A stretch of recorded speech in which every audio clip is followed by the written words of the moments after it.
Hello again, everybody. Are you ready for episode 2? I hope so. Ready or not, here it comes.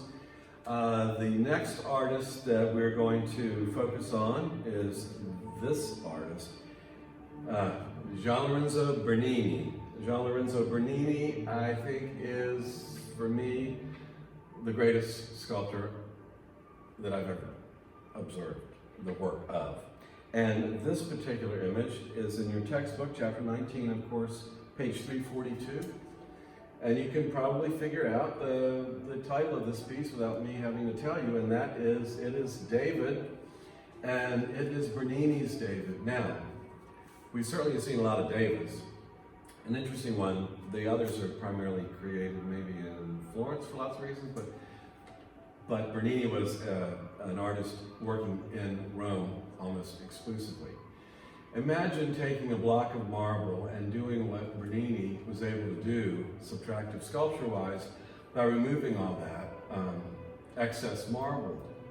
And what's so interesting about this, you have to have the image in your mind, and the textbook will help you with this. It has a little miniature version of Michelangelo's sculpture of David in it. And of course, that David, Michelangelo's, was 14 feet 3 inches tall. This is much more life-size scale-wise. It's in the Borghese Gallery in Rome, which I mentioned before with the Caravaggios. The Borghese Gallery has a lot of art, although it's in a palace, small venue, and it has especially a large collection of the existing Bernini sculptures and some Caravaggios that I just saw. What we see here is not David, as Michelangelo saw him and interpreted it, in repose and contemplative and trying to. He's just a statue that is frozen for the most part. Not so anymore with Bernini's interpretation, and this goes along with the Baroque style anyway, because this is active. David is twisting about here, and he's getting ready to hurl that stone that's going to slay Goliath any second now. He's biting his lip, in fact. We've got emotion going on here, intensity and that sort of thing. And unfortunately, and I've said this to you in other contexts, unfortunately, we're not able right now to do what you can do when you're in the Borghese, and that's walk around him and see this action that's just getting ready. It's imminent. It's going to happen any second now. Now, it's been said that Cardinal Scipione Borghese, who was a huge fan of Bernini's and Caravaggios, actually held a mirror so that Bernini could create his face here as a self-portrait. Now, I don't know if that's art history, folklore or not, but imagine, because cardinals and popes and those were, for the thought of a cardinal being willing to hold a mirror so that the artist could create a portrait of himself is kind of extraordinary. I want to mention one thing, by the way. I'm going to step over here because I've had, I've been in front of here many times with students when we used to have January term, which we don't anymore. And the common question is, what's going on with that? So I think I want to tell you, what's going on with this is, it is stabilizing the sling, the rope here. And typically, there was a lot of this, perhaps, along the way. This is the only one that's left here. And because of the fragility of this, it needed to stay there until it found its final spot where it's going to be shown. And that's what that little thing is. It's holding the sling. Just so you know, you won't have to ask next time when you're there. Next image is the cardinal that I was just mentioning, Scipione Borghese. Now, the story that goes with this is one of two almost identical busts of Borghese. And it's the reason that there are two is that when Bernini was nearly finished, there was a dark line through part of the marble that bothered him. And it probably bothered the cardinal as well, though I don't know that part of the story. But in any event, he took it upon himself to carve another.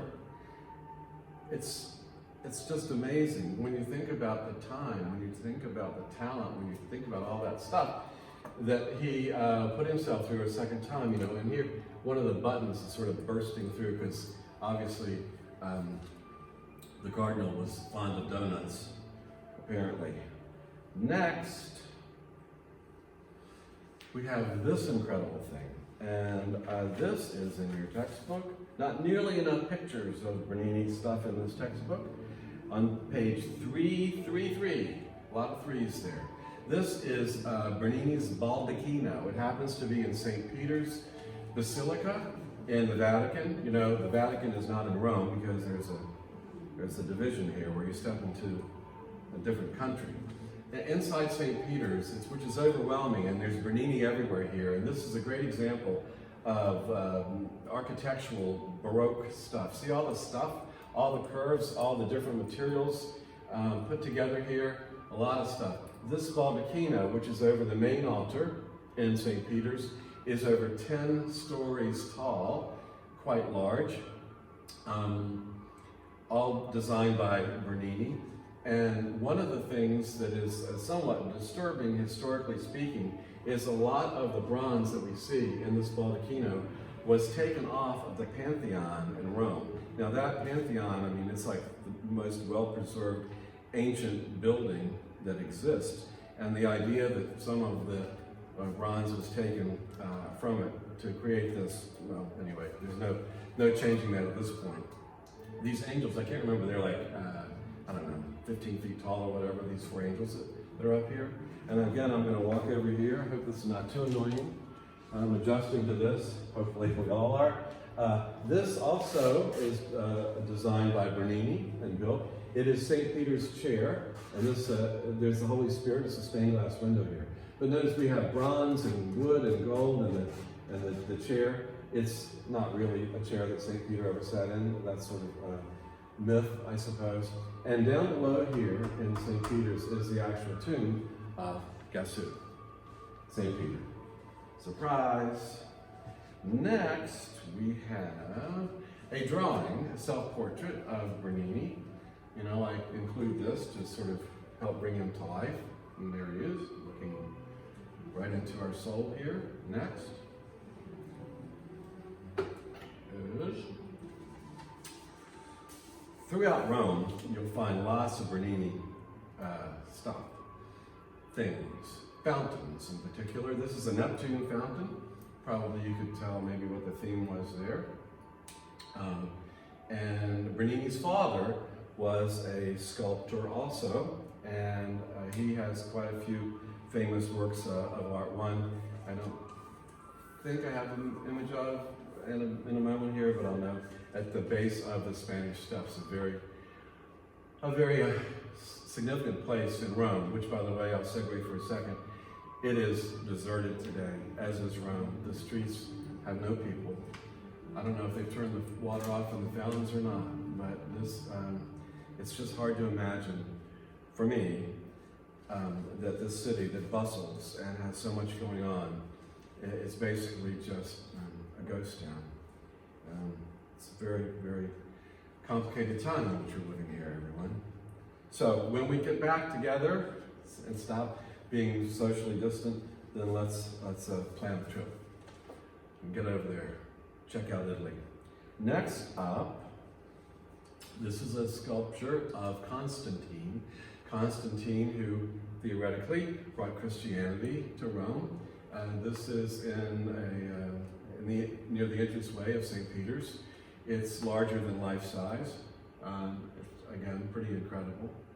I mean, to carve marble, I think, especially look at the drapery. How he's, you know, that's not fabric. That's hard as a rock, granite, marble. Next is this. Okay, well, I might go on too long about this, so we can come back in a few minutes. I'll still be talking. No, this is my favorite piece of sculpture. in all the world, and it's Apollo and Daphne. It's in the Borghese Museum. Apollo pursued Daphne. He, you know about Apollo, I think, from mythology. And Daphne was virginal, and she didn't want to have anything to do with Apollo, no matter how handsome he might be. And so she was fleeing from him and calling out to her father, the river god, and, save me, I'm being attacked. Title IX stuff. Anyway, so what her father was able to do was the best he could, and that was he turned Daphne into a laurel tree. And this is the moment which Apollo is making physical contact with her. And you can see here, her toes are sprouting roots. Her fingers are sprouting leaves, as is her hair, at this particular moment. And you get to walk around this and see the incredible, every angle is so incredible, especially when you get to the end of this fabric that he has somehow carved, and it spins around like this, and you can look way up inside this. It's just remarkable that anybody can do this. Now, he did things, in fact, there were people that didn't think he should be turning marble into butter and even doing this. That was not the way marble should be handled. Can you imagine? But handle it he did, and this is just a tremendous example of a beautiful piece of sculpture. And I'll tell you another little thing. So I had not seen this other than in art history books until the first time I took a group of students with Father Pat, the campus priest who is a wonderful friend of mine. And he got me to come along and talk about the art, and he would talk about the church and so on. And I was pretty excited because I knew of this, but only from pictures and books. And so we got there. And it wasn't in the center of the room where it was supposed to be, because on the ceiling in each room at the Borghese, they have a mural of the most important piece of sculpture that's in that space. So they had moved it over close to a window. And it was actually at this particular angle when I first saw it. But I wasn't able to walk around it that day because it was close to the wall. But there was a window close by. And the sunlight it was one of those times when you see the light that's coming into a room. And so the sun was coming into the window, and it was piercing, it was illuminating these leaves in her hair, because that's how thin that marble is, that the light would actually be able to come through it. And I just remember, I had a Stendhal syndrome. Remember I told you guys about a Stendhal syndrome? That thing when you see a piece of art that just moves you in such an emotional way that water starts running out of your eyes, also known as crying, tears. I had it with this, that's for sure. And it has not yet, as many times as I've seen it, it's not stopped giving me chills when I get into that room at the Borghese. I hope it never does, but who knows? Let's see, this is a really bad image, antique thing. I don't even know why I saved it. So here it is. It looks like it's cut out of a newspaper. Another angle is probably why I saved it. Next. This. Pluto and Persephone. Pluto, not as in, Mickey Mouse's dog. Pluto, the evil Pluto, captured and kidnapped Persephone and took her to the underworld to be his mate. And this is the moment when he has grabbed her and is taking her down. And at the moment, she was somewhat saved by her mother, only in the sense that she got to come out once a year in the springtime, of course it's springtime now, and make an appearance there. What's amazing about this particular Bernini sculpture is the fact that if you can see that Pluto is grabbing by the waist Persephone right here, and you can see, it looks like she's made out of real flesh.